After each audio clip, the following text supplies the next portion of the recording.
Good evening to everybody, and thank you so much for coming tonight, and thank you as well to the Allard Prize for inviting me here to speak, and thank you to Peter Allard for enabling such an inspiring and important event.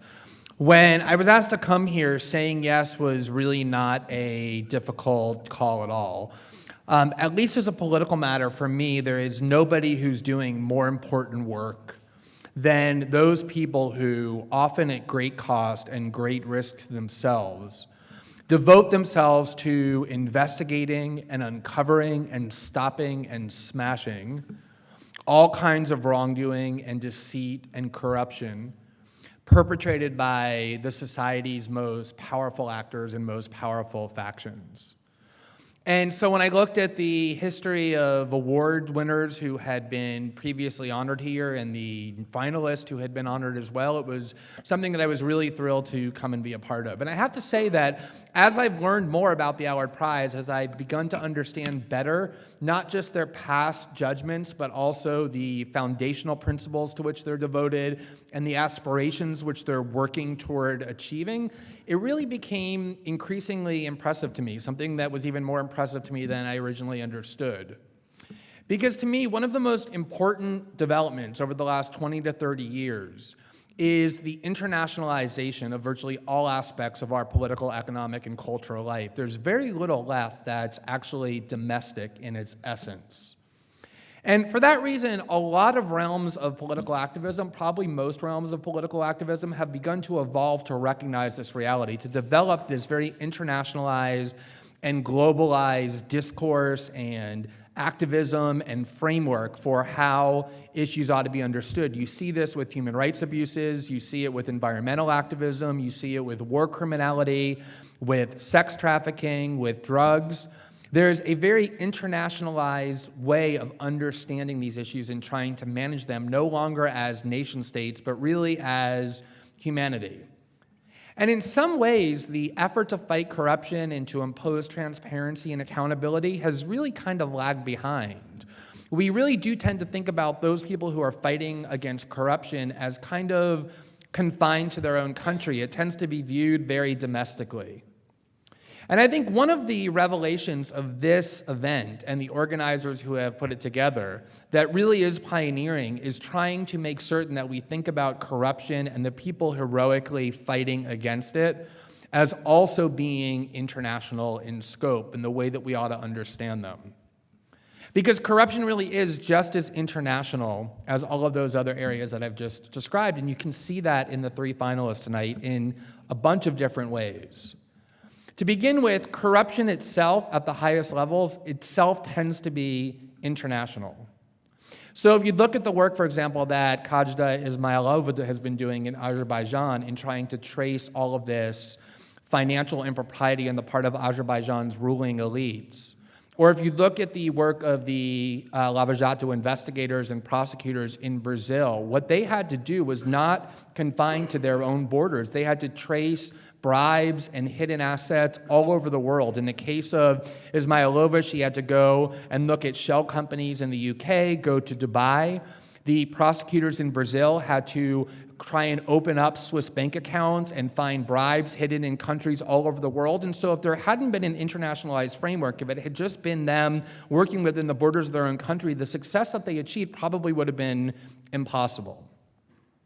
But there's a different level, and I think an even more profound level, on which it's critical that we start to think about corruption and those who fight against it in international terms, which is why I think this award is so important in terms of the work that it's doing.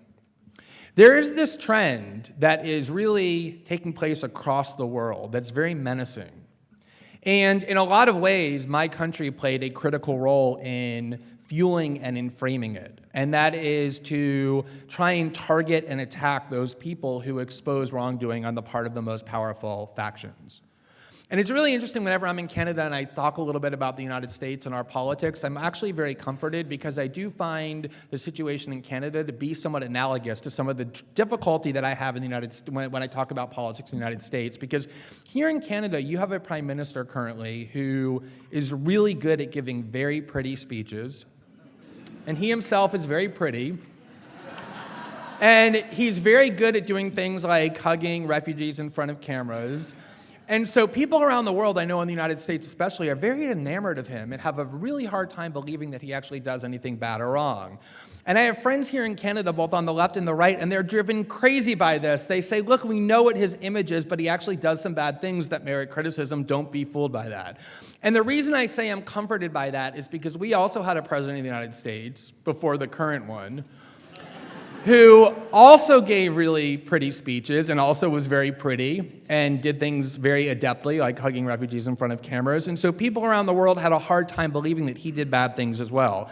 And yet one of the things that he did that really has fueled a lot of what we just watched in this video was he pioneered all new ways of persecuting and attacking whistleblowers, activists, and journalists who were exposing wrongdoing at the highest level. And this has now spread around the world in very intensive ways because when the United States sanctions those kind of abuses, it becomes much easier for other countries to carry them out as well. And the reason that 2 of the 3 finalists are not able to be here tonight is because they have been so threatening in their work to the most powerful factions that they're literally precluded from leaving their countries. And notwithstanding all of the persecution they've endured, going to prison, having their assets frozen, being barred from leaving the country, I think the treatment that they received would have been a lot worse. And in fact, they themselves both said it. Aziz Salman in Egypt and Ms. Ismailova said it as well in Azerbaijan, that had it not been for the international pressure placed on their governments, the punishments and persecutions that had been imposed on them would have been much more severe. And so I think it is critical that we not look at anti-corruption crusaders and people fighting against those who are deceitful and those engaged in wrongdoing as being confined to their own country. It's critical that we have the kind of international framework that has arisen in other areas. And that's why I really do genuinely say this, that I'm honored to be part of an event that isn't devoted just to honoring anti-corruption crusaders, but to constructing and fortifying a framework that really does protect them and enable the work to proceed much more safely. So I want to just talk a little bit about the 3 finalists because there's something that strikes me that I find really interesting about it, which is that at first glance, if you look at them, they're actually an extremely disparate group. When you look at them, you at first think, wow, they have almost nothing in common. To begin with, Kaja Ismailova is a journalist, Aziz Salman is an activist, and then the car wash prosecutors are lawyers and prosecutors. Brazil itself is a democracy, albeit a corrupt a corrupt oligarchy, but it is a democracy, whereas Egypt is an autocracy, a brutal dictatorship, and Azerbaijan is, I think, best described as a kleptocracy. So you can see a lot of differences. But I think that really what defines all of them and anyone who does brave anti-corruption work are a series of very common attributes. I actually think the 3 finalists tonight have far more in common with one another than they do differences. And to talk about these attributes, I want to talk to you a little bit about the experience that I had that has really shaped how I view this kind of work and the heroic nature of it and the reason why it deserves protection and admiration. And that was the work that I did with my source, the whistleblower Edward Snowden. The work that I did with Edward Snowden really was transformative for me in so many ways, and it really illuminated so many critical issues that have shaped how I think about things that I'm sure will last for the rest of my life. And one of the reasons that that's true is for a long time before I began doing that work, I was writing a lot about the need to be adversarial to those in power, to stand up to the country's most powerful factions whenever they're engaged in corruption and wrongdoing. And what I ultimately discovered is that it's actually somewhat easy to say that, but much more difficult to actually do it when the time comes that you're confronted with it. And you don't actually fully understand what it entails until you actually go and do it and live all the risks and live all the threats and live all the difficulties and burdens and choices that you have to make. So I just want to share with you a couple of anecdotes that I think really illuminate why the work of the 3 finalists is so important and what binds together people who, at great risk to themselves, do this sort of thing. So when I first started talking to Edward Snowden, it was late 2012, and he contacted me via the internet. And we ended up speaking for many weeks, during which I had no information at all, no knowledge whatsoever about who he was. He was telling me, and then he had demonstrated to me that he had taken extremely sensitive documents from the most secretive agency within the world's most powerful government, which he said he wanted to share with me. And he then demonstrated that he had those. But I didn't know his name. I didn't know where he worked. I didn't know anything about him personally. I didn't know his age. I knew nothing. And in the very first conversation, the very first one that I ever had with him, he said, look, I want to give you these materials because I know that the world needs to see them, and I think you're the person who can deliver them in a way that will be effective. And I started to talk to him about ways that I could shield his anonymity to protect the government, to protect him from having the government discover who he was. And he said, no, you don't understand. I don't want anonymity. I want to come out in public and I want to declare who I am and explain what it is that I've done and explain why I did it, because I've done nothing wrong. And I said to him, well, that is a choice that you're free to make, but you should know that if you do that, it's almost certain that you're going to go to prison for the rest of your life. And he said, that's a risk I'm willing to take. And at the time, in my mind, I was developing a picture of him. I'm sure you've all had the experience of talking to somebody over the internet that you've never met, and you develop a picture of what they look like, and it's never anything like what they actually look like.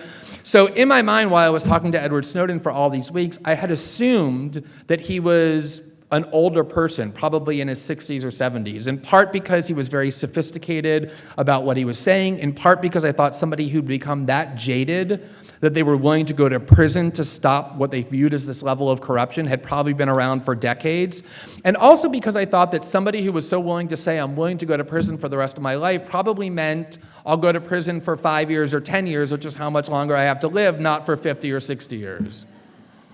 And so in June of 2013, I traveled to Hong Kong, and I met him for the first time. And he wasn't 60 or 70. He was 29 at the time, and he actually looked much younger. He looked 22 or 23. He sort of looked like a kid who worked in a video game store at a mall, just sort of this nerd in a T-shirt who kind of wandered out. And it was one of the most disorienting events of my life, in part because it was hard to believe that somebody that young had access to such sensitive information, but more so because it really made me confounded about why somebody that young would be willing to go sit in a prison for the next 60 years in defense of some sort of abstract political value that didn't really affect his life very much in a direct way. And so I actually spent 2 or 3 days in Hong Kong grilling him, interrogating him about what his actual motives were. I needed to understand why he was willing to do this. And it took a while for me to get answers that were satisfactory because he really hadn't even thought so much about it, and he was kind of reluctant to talk about himself. He wanted to talk about the documents instead. But what I finally came to understand, what he finally said to me that made me feel the authenticity and the conviction of what he was saying, he said to me, I cannot live the rest of my life knowing that I had the opportunity to do something about this grave injustice, and I chose instead, out of fear, to do nothing.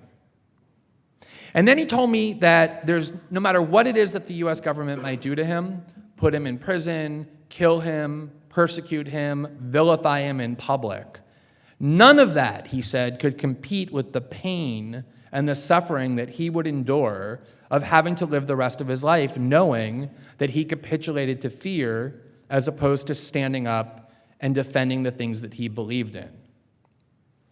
And I found all of that just so remarkable, and it really was so transformative for me to this very day. And I think there's some really critical lessons that we can all draw about people who do that sort of heroic work that certainly applies to all 3 finalists tonight.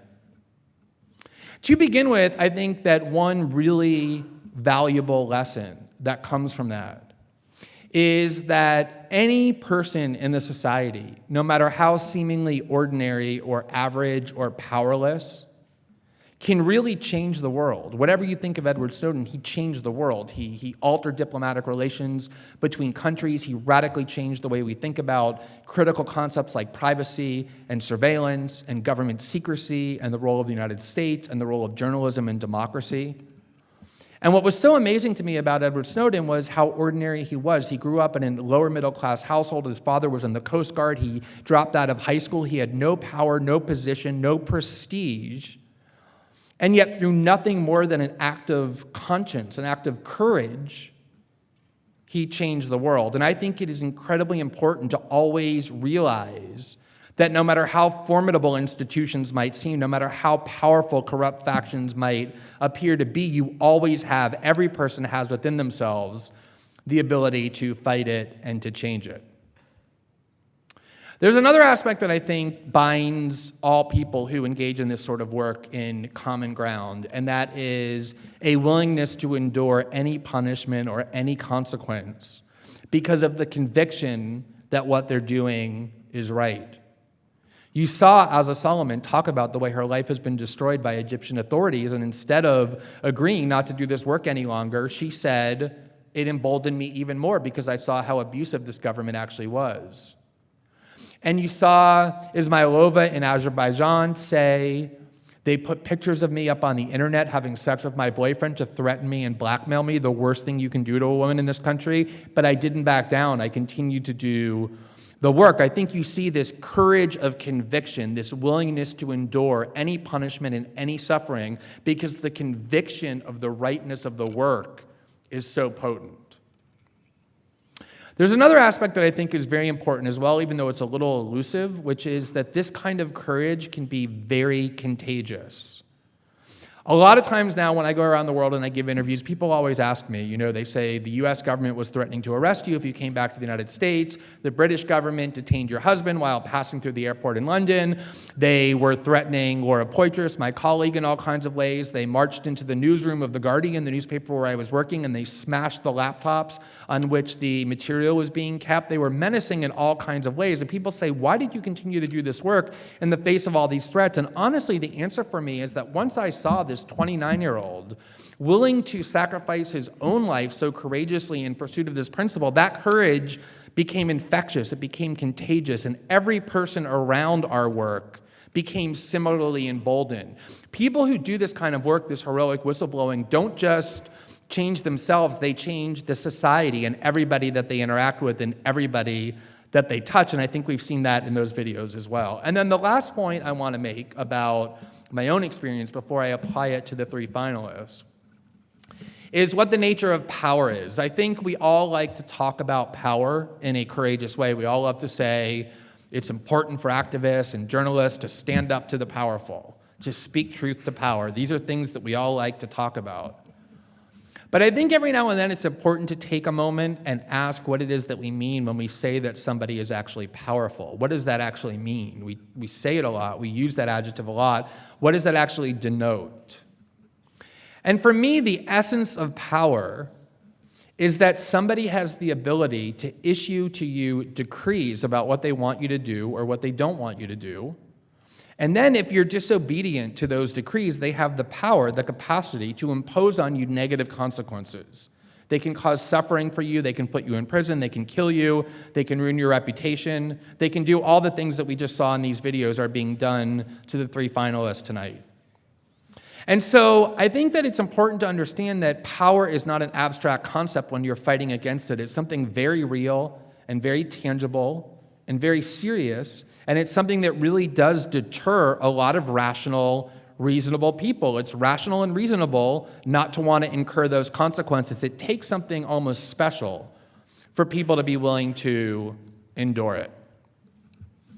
So with that framework in mind, with that prism in mind of how I understand heroic anti-corruption crusades and people who demand transparency and accountability, I just want to spend some time talking about the three finalists and how I see that they fit into all of this. And before I do, I just want to make an observation about this kind of work. Nicole referenced earlier the fact that there's some controversy surrounding some of the finalists here tonight, as there have been in prior years. And there is. And I think it's really important to note that and be clear about that doing this kind of work is not a popularity contest. You don't always win friends when you stand up to powerful people and you expose their secrets and put them in prison. You oftentimes make a lot of enemies. The work that I did was in some ways recognized and supported and honored around the world. We won a lot of awards, but it's also very divisive. There are people in all kinds of countries who think I belong in prison. There are politicians who have said that about me. There are all kinds of people who think that we made all sorts of mistakes. And so one of the controversies that has surrounded this event is the fact that I happen to live in Brazil, which is the country from which one of the finalists, the Lava Jato prosecutors, also come. And there are a lot of people in Brazil who harbor serious criticisms of what the task force has done, just like there are people in Azerbaijan and Egypt who harbor criticisms about the work that the other two finalists have done. And I have to say that some of those criticisms are not invalid. In fact, I share some of them, and I think I've written about them before. And there was a public pressure campaign against the prize to withdraw the nomination and demanding that I cancel my speaking appearance here in protest of what they've done. And I have to say that notwithstanding the fact that I do think they've made some mistakes, I never for 1 second considered doing that. It never even crossed my mind. And the reason is that I think it's so important to understand that this work is extraordinarily difficult. Not just the work that we see in Brazil, but the work in Egypt and Azerbaijan as well. When you are in Brazil, a country that for decades has run on corruption, it's not a country that has a few corrupt politicians here and there. It's a country that is governed by organized criminality. The entire political system is based on, predicated in, systemic corruption, and they've done it for decades with complete impunity.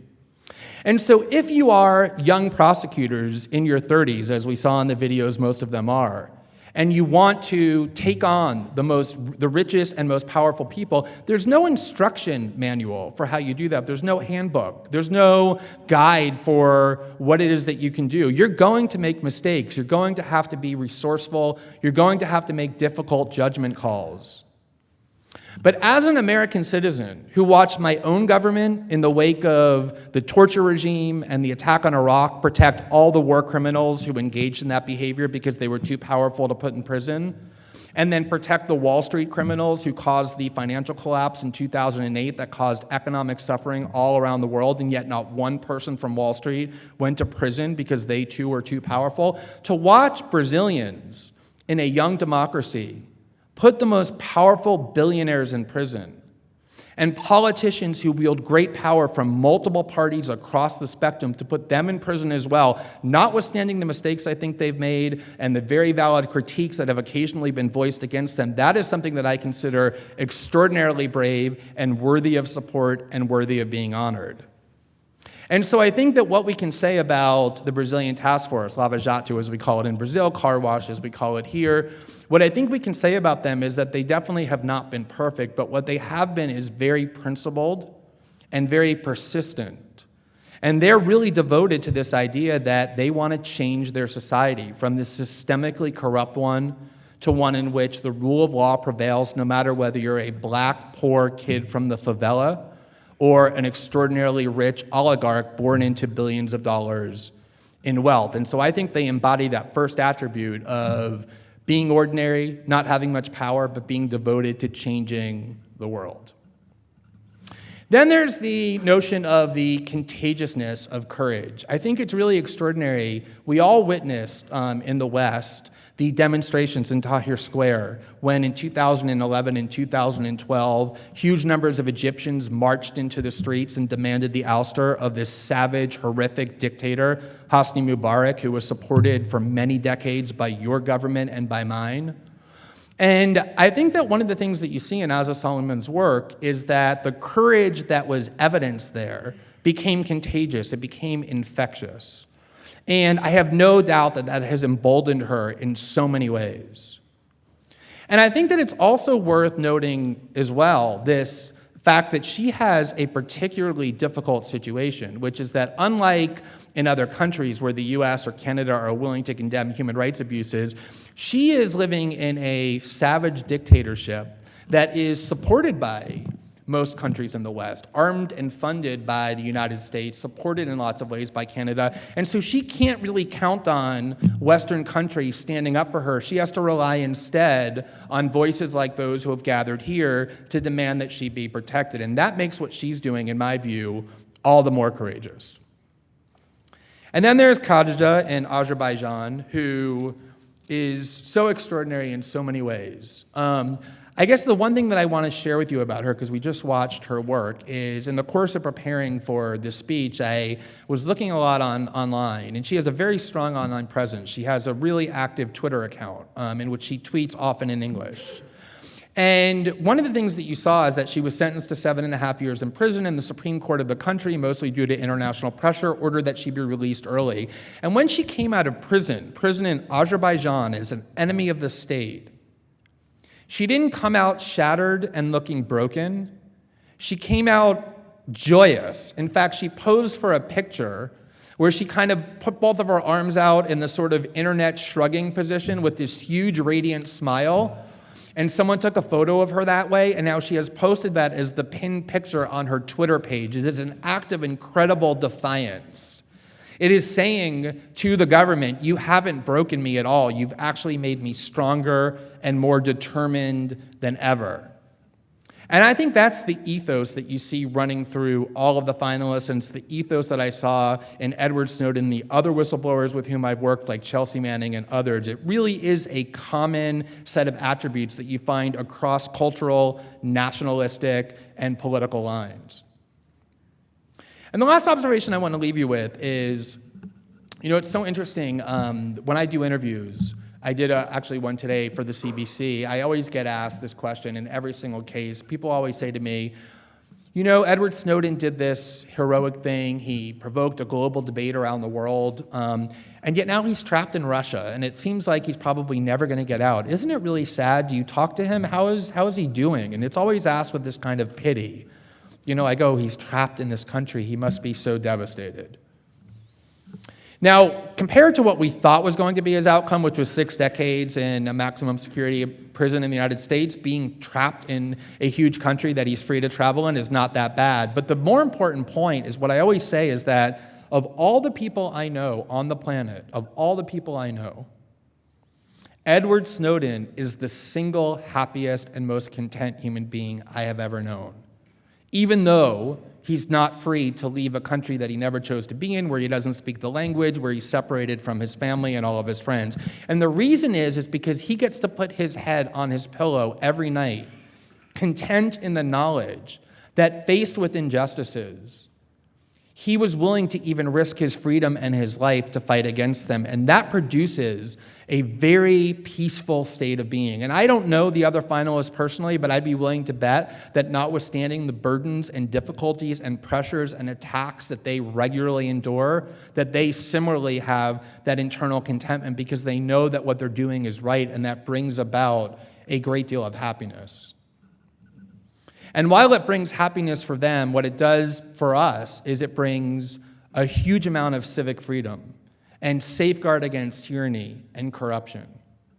And so for that reason, I say unreservedly that I'm really honored to be part of an event in which 3 very deserving finalists are being recognized. And I once again want to thank the Allard Prize for protecting their work and for honoring it and for making all of our society stronger and more prosperous as a result. Thank you very much.